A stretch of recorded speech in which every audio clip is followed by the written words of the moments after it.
जड़े धनी व्यवसायी थिला नाही नथिबा गर्व। से अन्य मानकु हेय मणुथिले। एहा तांक पत्नी को भल लागु नथिला।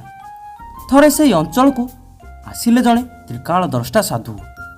साधु दर्शन करी व्यवसायी पत्नी तांको स्वामी को बदलाई देवा लगी अनुरोध कले।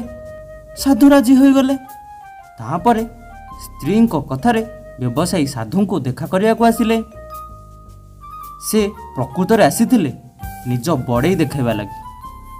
साधु तांको देखु देखु कहले, आपण तो आसिले अथच ए भयंकर लोक को कहीं सांगरे नहीं आछंती।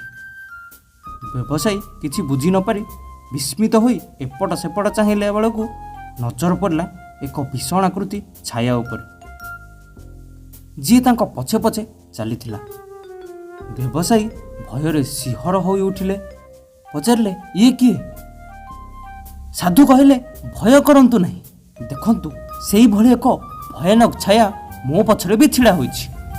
ये हैला मृत्यु आम समस्तक पछरे छिड़ा होई थाए। आज नहेले काली से आम समस्त को भक्षण करबा निश्चित। किंतु विडंबना हैला आमे यार उपस्थिति नहीं सचेतन नुहे। एबे आपण सचेतन हेले, तेणु जानतु। व्यवसायी घर को फेरिले। एबे तांको पछरे सेही छाया सीना नथिला, से ताकू भूली पारिले नहीं। साधुंको कथा व्यवसायी को बदलाई देइथिला। मृत्यु चेतना जाग्रत हेबारु से अहंकार शून्य हेबाकू लागिले।